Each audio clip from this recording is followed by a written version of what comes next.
Well guys, we've made it. We're at potentially the last season of Splatoon 3. If no content extension is announced, then this is it. Can the final season deliver? Let's find out. And if you're new and looking for more Splatoon content, then be sure to like and subscribe, because more content is on the way. But without further ado, let's get on with the season. So let's start off with the brand new weapons, the new Splatana and the new Strainer. We're going to start off with the Wellstring 5. This brand new bow fires 5 exploding projectiles. On the first charge, it will be more closer, so more close-up one-shots are possibilities, and the second charge is more spread out.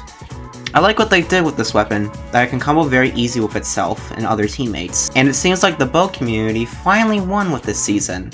However, its kits are, well, let's just get on with it. First of all, Autobomb's really good for it as a poking and location tool, and bow players finally got a good sub-weapon. However, it gets Ultra Stamp. I mean, I guess if your people are close to you, you can pop Stamp. But again, Stamp isn't in the best position right now. And honestly, I would rather have something else, like Triple Splashdown, since at least it can trade with someone. And we've seen it work with Expo before. As for the other kit, we got Point Sensor. Really? Do we need 11 sensor weapons in the game? As for the special, Wavebreaker, I mean, I get it. The synergy with Bow and Wavebreaker is one of the few specials that would be pretty good. However, Wavebreaker is not in the good state of the meta right now. Not to mention, if you're fighting other whale strains, they can immediately destroy your Wavebreaker. You know, it's kinda sad, considering the other weapon kits that we got a special that only 5 weapons had. And we could have had something like Booyah Bomb or Tacticooler on this bow, since we haven't gotten them in the later seasons. But yeah, sure, let's give a 9th Wavebreaker weapon, why not? Overall, I'd say Wellstring is a very awesome weapon and definitely one of my favorites, if only the kits were good. However, that seems to be a bow staple. Next up is the brand new Splatana, the Mint Decavitator. This thing's whole gimmick is that it has a horizontal charge slash instead of a vertical one, and you can dash pretty far. The couple of downsides of the weapon is that you can't really ledge poke as far compared to other Splatanas, and it takes a ton, and I mean a ton if you're Ink Tank. Otherwise, it's another fun weapon. Its vanilla kit is Suction Bomb and Big Bubbler. Suction Bomb definitely works with this weapon as a nice poking tool, and of course, Lethal Bomb. And as for Big Bubbler, I'm a bit conflicted on. I could definitely see the synergy with this is that you could set up a dash slash to get yourself in there and then set up a Big Bubbler, kind of similar to what Roller does with its Curling Bomb. But I think the main problem is that Big Bubbler comes out a bit too slow for it, since the main weapon Charge Slash comes out pretty fast. It's a nice niche pick where I could see it be more supportive, and especially for tower control. However, the other kit is more aggressive, with Splash Wall and Inkjet. Splash Wall serves the same purpose as Bubble to an extent, however you won't use it as much because the weighing weapon takes up a lot of ink. But to make up for it, you get a ton, and I mean a ton, of Inkjet. And it's an amazing special to go with this weapon since you can immediately dash slash on your recall similar to how Stamper does it with Zipcaster. If you think Stamper is annoying with the Zipcaster recall, then you better be scared for the Inkjet recall with the Decavitator. Overall, these two weapons are a nice addition to the much needed weapons of Splatanas and Strainers. Now every single class has at least 3 different main weapons. And I'd say that these weapons are a bit more higher quality compared to the other new weapons that we've been getting in this. So, good start. Let's see the weapon kits. Onto the weapon kits. I will say in advance that I already made a video about this on my own, but I'll keep it brief in this video. And if you want a more depth reasoning and opinion for why I rank these weapons the way they are, then go and watch that video. I'll be ranking each weapon from worst to best, starting with the worst. And at number 10 for the worst Sizzle season weapon is Recyclebrella Mark II, which comes with Toxic Mist and Triple Splashdown. Up next at number 9, we have the custom Hydra Splatline. It comes with Ink Line and Splatter Color Screen. At number 8, we have the custom Wellstring Point Sensor Wavebreaker. At number 7, we have the Wellstring 5. At number 6, we have the Bamboo Mach 2 with Fizzy Bomb and Super Chump. At number 5, we have the custom Dowser Doolies with Burst Bomb and Triple Ink Strike. At number 4, we have the Vanilla Mint Decavitator. At number 3, we have the Heavy Edit Splatline Nouveau with Splat Bomb and Crab Tank. At number 2, we have the Charcoal Decavitator. And finally, at number 1, to no shocker, is going to be Custom Range Blaster. Overall, I think that these new weapon kits are some of the most highest quality that we've seen in World Splatoon. Every single weapon, including the worst one, have gotten a debatably better kit than its vanilla variant, or a nice alternative option that doesn't completely cancel out the other. This is the kind of quality I was expecting from kits in Splatoon 3, however, unfortunately it came too late, but hey, at least it's better late than never. In addition to the brand new weapons, we also got a ton, and I mean a ton of stage reworks. I believe the last time we got a lot of stage reworks was in Fresh Season, and well, we all saw what happened with the polls. So let's take a look at the stage reworks, starting with the first major stage rework being Barnacle and Dime. So one of the main things that they did in Barnacle and Dime is change terrain in all modes to increase routes into the center and options for strategic positions, according to the patch. And well, I think that holds justice in this. In Spawn, the wall has been changed to be more vertical and a bit easier with a ramp, and an entire brand new bottom left section for a pit battle, I guess. And there's also a lot more coverage with more blocks being added, making a nice squid surge jump up here and potentially getting some people on the snipe. The blocks in mid and the zone have been changed a bit, and yeah, just overall more coverage and more options. And shoutouts to that random Barnacle pole in here. Yes, every stage rework needs a pole, and this is Splatoon 3 after all. And these changes just overall give breathing room to Barnacle and Dime and not feel like a cluster. In tower control, there's a slight change to the tower path, where it would usually go to the enemy's position, but instead it doesn't go for that and goes a bit more forward to the snipe position over here. Additionally, I believe there's a new check right here that just gives extra time for the defenders. Since in this map and tower control is snowball heavy at times, this just gives a bit more defender favor position. And your overall pretty decent changes in tower control. And Rainmaker and Clan Blitz is pretty much the same thing. However, in Clan Blitz they did add this little extra ledge here, so that way you can score easier in Clan Blitz, which is pretty nice. Overall, I can see a huge improvement with Barnacle and Dime, and can be seen picked in maybe some of the other modes. Next up, we have the second major rework, which is Hammerhead Bridge. Now previously, everyone was just calling this Walleye Warehouse, but worse in Splatoon 3, as this is where everyone got the famous hallway stigma from. So let's see what happened here. We can see immediately in Spawn that there's a lot more coverage and an extra sponge there for defenders to get back up, which is always awesome. We can see here that there are more blocks again for coverage. You're going to see that as a common pattern, as well as this left area being completely reworked for more space and a sponge there for defenders to get back up again. This is also just, again, a very nice addition. More breathing room. We love to see that. In addition, you can also see that they added this right path here, so that way they potentially sneak past and maybe flank from the enemy side. Who knows? It's not a complete flank, but you get what I mean. And what it might be asking for the other modes, that's really it. There might be a little extra expansion here and there, but honestly, that's it. This right side that I told was a nice flanking tool is completely gone in the other modes, and I have no idea why that this was removed in the other modes. I don't see any problems with it in the other modes, so this is just a Splat Zones and Turf War only thing, which kinda sucks. So Hammerhead is, I guess, slightly improved, and it will be at least a little bit better in rotation. Now, according to the patch notes, those are the only two major changes. However, there is a secret third rework, and that is Umami Ruins. I consider Umami Ruins to be a third rework because it has been changed so greatly. It is very similar to how Barnacle and Dime got treated, to be honest. So, let's analyze that. So starting off again in Spawn, there's a lot more expansion, and there's an entire top right section for the players, as well as just, again, more coverage, which is awesome. We can also see here that there's an additional guardrail here, so that way, again, another potential flank route. And thankfully, this is in all modes. Again, very awesome, very awesome. And in top of mid here, we can see that there's additional blocks here for, again, more coverage. And you can see when you're climbing up the ramp, there's an additional block there as well. Again, just more options and coverage. The bottom area has also gotten expansion as well, with higher walls and stuff, where you can stand up closer and do more than just being in one position. You can actually move around in here. That was one of my favorite positions in this stage, and I'm glad it's been expanded upon. In tower control, there's this cool ramp here, and in the tower path has been, again, slightly changed just like Barnacle and Dime. The second checkpoint is now more towards the enemy base, which again is the more defender flavored. However, attackers can also get up the sniper position much more easy. It's a positive for both players, which is honestly a good change. Now in Rainmaker, there's only one other change, is where the check has been slightly placed a bit closer to mid, and the reason why is so that way you can make this awesome Rainmaker insta-checks jump. And honestly, I think that's just really cool, so big W. And Clan Blitz stage is, again, very similar to Rainmaker. That's all for the major changes.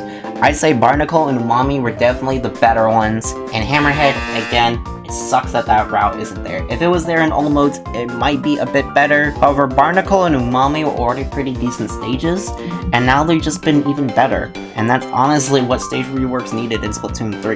Now the next rework I like to talk about is Museum d'Alfonsino on Splat Zones and Rainmaker, since I think those are pretty good changes again. We can see on Splat Zones, if you miss the initial jump, there's a sponge that can take you to the right side again, and there's even a little fall off stage that you can potentially flank easier, so that way it's not as predictable going on the right side. That way you have another option to fall on. And this bottom section here has been greatly expanded upon with an additional ramp, and is, again, much more breathable. The mid has these little walls, or glass platforms, I don't know what you would call them, but it's a bit weird at first until you realize that other side is paintable and you can do these cool wall jumps with. Overall, it's a pretty okay change and just adds more to it. Now for Rainmaker, there isn't a whole lot with it, except the midpoint has, again, the same thing that Umami had, where the mid has these extra ramps here that you can just do a really cool Rainmaker jump with, and it still has that wall jumping function to it, which is awesome. Now that's it for the more in-depth stage reworks that I like to go over. The majority of the other stage reworks have been very positive. There's no negatives that I've seen in these stage reworks, besides the removal of the pole and hagglefish zones, rest in peace. But overall, these are very good changes, and they add basically extra platforms, more expansion, and just more coverage for both sides, and it's really good. However, if you don't know what I'm talking about, then I'm going to give you one more example of what I'm talking about with Brine Water Springs. I think that Brine Water Springs is a perfect example. Again, you have more terrain in the center here, more coverage options, so that way you at least have a fighting chance to go over with, and it is more thematically laid out according to the stage, besides just being gray blocks. And if we get down to the bottom here, you notice that there's this additional wall here that you can actually paint on. Splatoon 3 having paintable walls? Blasphemy! And there's these extra platforms here that you can paint and you can jump on a lot easier. And there's this extra platform here that will make getting to the enemy side a bit easier. You can even switch those up if you wanted to. And the mid side, again, just has a bit of extra gray blocks for coverage. Chances are, again, if you say a gray block, it's mostly because of that coverage change. But I think, again, a lot of these changes are very positive for the game. However, one stage rework that I don't necessarily agree with is Eeltail Alley. And that's because the only change that they really did was in Turf War. Now for Turf War players, this is definitely a W for you, but for someone who likes the ranked modes and not really much Turf War, I don't really like this stage rework. The main thing that I'm talking about here is this cool little platform that they extended vertically on that makes it so that way you're able to get up to the bridge, which is honestly really cool, and I wish that was seen in other modes that had the bridge connected. Unfortunately, that does not exist in the other modes, and this is a Turf War only thing. So I guess that's the technically only bad rework, but I guess this makes watching Turf War tournaments a bit better. Overall, I think they improved in a lot of areas, since a lot of the problems with the map is that you're basically exposed in mid, and there isn't a lot of options to get in. The reworks of the Barnacle and Diamond and Umami are my personal favorite, and Hammerhead is just a miss. I'm sorry, at least it'll be a tad bit better during stage rotation. The main problem with these stage reworks is that I wish we got these a lot sooner, especially since the Barnacle and Umami one. These help out a ton. I mean, for crying out loud, the biggest vocal complaint that I seen from the fanbase was that the stage reworks and that famous Tetris shape that we've been seeing, and the Tetris shape that we've been seeing as memes. But hey, at least better late than never. Oh yeah, one more thing that I like to mention in the stage rework section that I forgot is that in Bluefin Depot, for Clan Blitz specifically, since they removed Kraken cheats, it was a lot harder to get into the enemy base. So to fix that, they added a whole ass rail on each side, and honestly, that's pretty cool, And yeah, W change. Anyways, moving on. Now that all the stage reworks are done, it's time to move on to the brand new stage introduced in this season, Lumera Hub. This is a type of Splatoon stage that every Splatoon game has done so far, where it's a symmetrical stage, similar to Salt Spray Rig and Skipper Pavilion. So, let's see how it does. So starting off with the spot zones and turf war layout, you have this big open area for spawn, which is pretty nice here. There's a stage layout there. One thing that you'll notice is that a lot of it is drop-down favored, and we do have a 2-zone layout, kind of similar to Reef, where it's in this under section behind the bridge. However, it isn't as similar to Reef as we'll see. In the top mid here, we have this moving platform, which is the stage's gimmick here. One thing that I will note here is that if you use recall specials like Inkjet and Super Jumping, the recall and jumping points will move with that platform. So be wary if you super jump or if you use a recall special there. Here we see a sponge for the defending side where you can get back to. However, I do kind of wish that there were more sponges, since having it only in one location can kind of snowball heavily. That's one of my main complaints, is there's a lot of drop down areas. However, it is pretty nice that the enemy team can just go to your side and go from the behind. I always like stages where there's a lot of options to flank. So yeah, I like the zones layout personally to me. Now onto tower control, we can see that the spawn layout has changed. We now have this additional movement platform that we see in the mid, now onto our starting platform. Now this might not be a big deal in tower control, but it will be in other modes. We can see here that the ramp, that instead of having a paintable wall, we have a ramp here, and more coverage terrain. And for some reason, the tower is all the way in the last part of mid, which is a bit weird. Why wouldn't you put this at the center? But I guess it's to avoid like any confusion with the moving platforms. First check is here, which is pretty cool and stuff. It moves on a bit further onto the enemy side with the second checkpoint. There's a jumping point from here that you can get into. And the third checkpoint gets in. The third checkpoint gets pretty deep into the enemy base, and this can cause a snowball effect, especially since people in the tower can easily jump up to the further platform. But there is a left side, so there is hope. It's an okay tower layout. It ain't gonna blow anyone's socks off. It's just okay. Now, spoiler alert, Rainmaker is probably the worst mode on here. We do actually see rails getting closer to mid, which is pretty cool. I do wish that was in tower control, but unfortunately it's not. We have 2 checkpoints here. One is more towards the mid section, and one is towards the bottom section. This is okay for variety. You could go the faster route by going immediately downward. However, a lot of people will be expecting you there. But I don't feel like that there is a lot of variety, since they're super close to each other, so you probably just go for the nearest one. One thing that I do find also disappointing is that there is this additional block here that does kind of prevent a cool Rainmaker jump spot, which sucks. Now, moving on from the checkpoint, we do get into the enemy territory, which is quite further above, near where they spawn. Now, I want you to take a look at this. If you're staying on the Rainmaker and you're on the moving platform, you can easily gain points by just stalling on the moving platform, and you're immediately close to the final goal. This even goes for the Rainmaker that has not even been popped yet, so you could have a lead point advantage immediately by just grabbing the Rainmaker on the moving platform.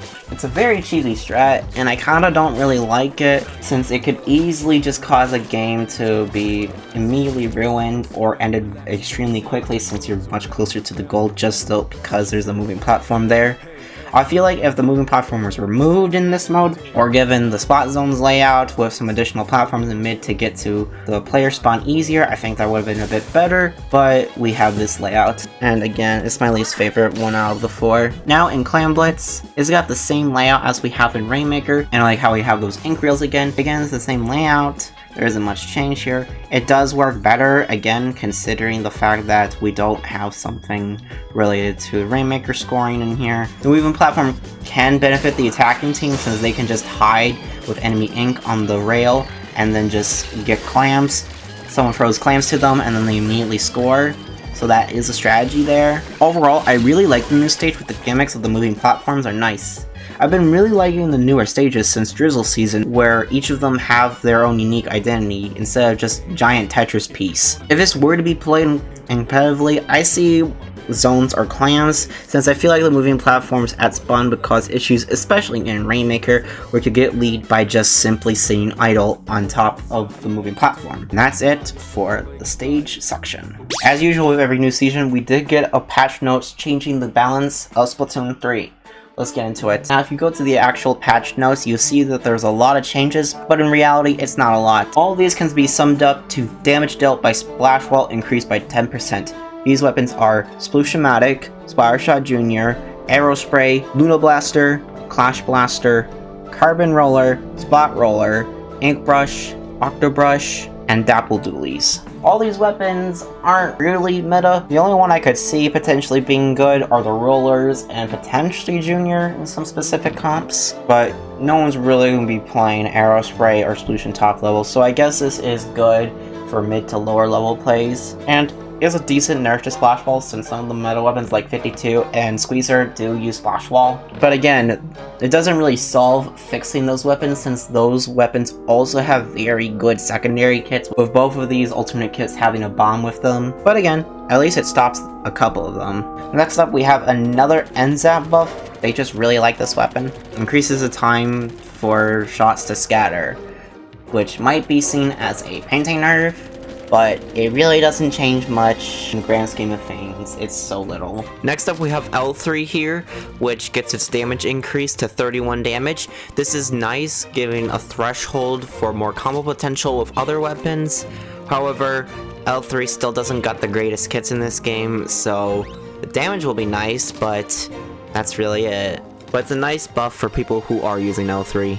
Next up we got Rapid Blaster, which reduces the amount of waiting frames to begin recovering after firing by 1/20th of a second. This is, again, a very small buff, but Rapid Blasters definitely appreciate it, and every second counts for blasters. Next we got the last two weapon changes, which I think are the biggest W's of the patch, being the Tri-Strainer and Reflux. Tri-Strainer basically gets up the pain buff that it desperately needed since launch, where it can actually paint a straight line for both horizontal and vertical.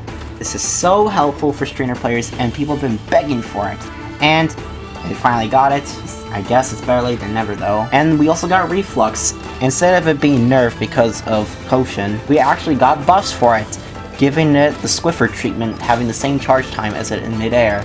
This is so amazing and makes for an amazing charge shot, so a lot of people can start charging on the ground, and then when they're about to kill, they finish the last of their charge in the air. I cannot wait to see more Reflux players. Next up we have the special changes, starting with Reef Slider. Now guys, tell me in the comments what you think Reef Slider changes. Either A, it was completely reworked, B, it got the end lag reduction, C, an actual get-in tool, or D, completely useless. If you said D, you're kinda wrong.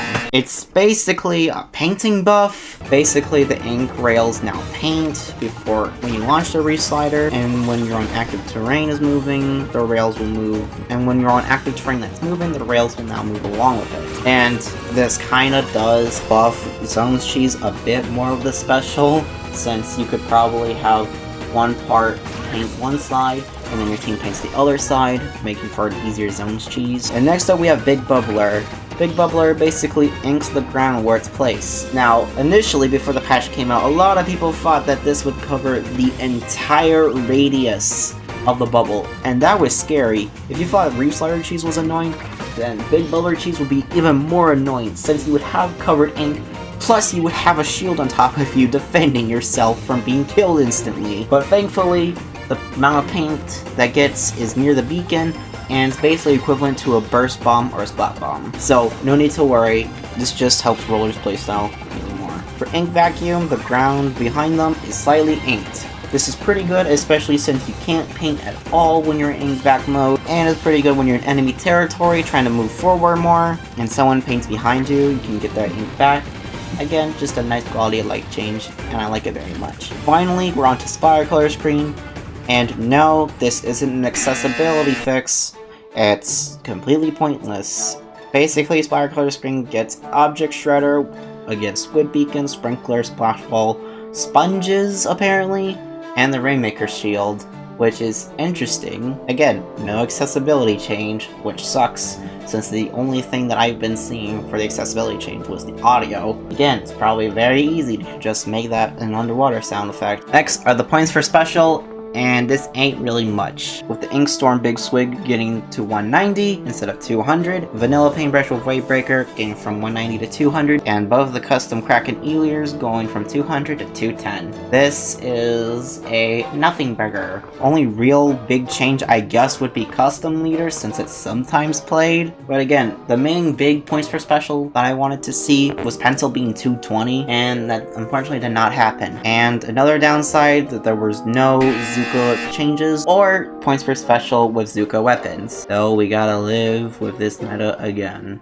A couple of final notes that they did with this patch change is that if you dodge roll with a dually or charge lash with a Splatoon towards the Rainmaker shield, you will not be taking an excessive amount of damage by touching the Rainmaker shield. Good quality of life, so that way you don't die easily from just dodge rolling or charge slashing on the Rainmaker. Also, if you reach top 1k in X rank, then you'll be automatically S+ on the start of next season. We also got a Grizzcool Dualies buff going from 30 to 35. You get 10 additional Sheldon licenses if you have the DLC. Journey 6 to Wondercrest has been added. And also Squeezer got a nerf technically to if you had a turbo controller. Yes, they actually patched turbo controller Squeezer players. And honestly, that's pretty funny. So now you're forced to get Carpal Tunnel. Oh, and also shout out to the small undercover Brella players. If you got a killer assist and sometimes the Brella did not regenerate automatically, well, they fixed that, so now it should be able to. So, W for undercover. Always looking out for the Brella community. And yeah, that's the patch. Overall, as usual, the new season patch doesn't really change a whole lot, and I think the biggest wins are of course the stage reworks, but in terms of balance changes, the stringer class is in a much better spot than before. But they have confirmed that there will be another mid-season patch, and hopefully that balance patch will be the patch that was affected because of Worlds. Because I don't know about you, but I am getting a bit tired about the Zuka spams, and that Pencil is one of the most prominent supports / anchors out there. I would love to have teams having different anchors and supports. But besides from that, this patch was pretty okay. Now, onto Salmon Run. The big new thing in the Salmon Run mode is the new Big Run, which is a nice addition with each previous Big Run map being there. It's nice for people who missed out, and honestly, I really like all the stages in here. My personal favorites are being Wahoo World and Inkblock Art Academy, and even Ailtail Alley. Those make some great Salmon Run stages. The new Grizzcool Roller is honestly one of my favorite Grizzcool weapons, and one of my all-time favorites, and makes the Glow-Fi phase immediately so satisfying and therapeutic. Finally, we have the battle of all three bosses. And this battle is super intense. Honestly, the first time I faced them, I had legit fear inside me. However, I do feel like, unless you know exactly what you're doing and have communication with your team, then it's almost impossible to beat. But hey, at least we get triple scales, Grizzcool weapons, and double specials in this phase. And this is just a pro tip for every single Salmon Run player here. Please, use your specials. I'm begging you. And the reward is different from a normal Big Run, because in Big Run we get triple scales, which is so amazing. There's so many cool Salmon Run rewards in this mode, and getting more scales is always more amazing and makes grinding a lot less painful. But yeah, big W for Salmon Run as usual. Hopefully we'll be able to get more big runs. I hope this isn't just a one-time thing. I would like to see more of it. And that's it for this season. If you notice a lot in this video, I've been saying the phrase, it's better late than never, and this kind of goes with the entirety of this season. So far, in my opinion, this is definitely one of the best seasons of Splatoon 3, and because the quality of this season offers so much value towards everyone. From the new kits to the reworked stages and the Salmon Run changes, it just brings so much life into this game, and I've been having the most fun in Splatoon 3 that I had in a very long time. As for this potentially being the final season, I think in terms of the major stuff being called a season, then yes. However, I do think that we're going to get one more content update with some minor stuff with Splatfest and Tricolor and private battles, Big Run and private battles, and hopefully maybe third kits and challenges coming to private battles. It would suck in Splatoon 3 it would kind of suck in Splatoon 3 of all games we didn't get third kits, you know, because the number 3. Splatoon 3. Anyways, if this is the end, then it's a very nice conclusion. Anyways, let me know your opinions on the season in the comments below. Was it good? Was it mid? Or was it awful? Let me know your thoughts. Be sure to like and subscribe for more Splatoon content, and I'll see you guys next time.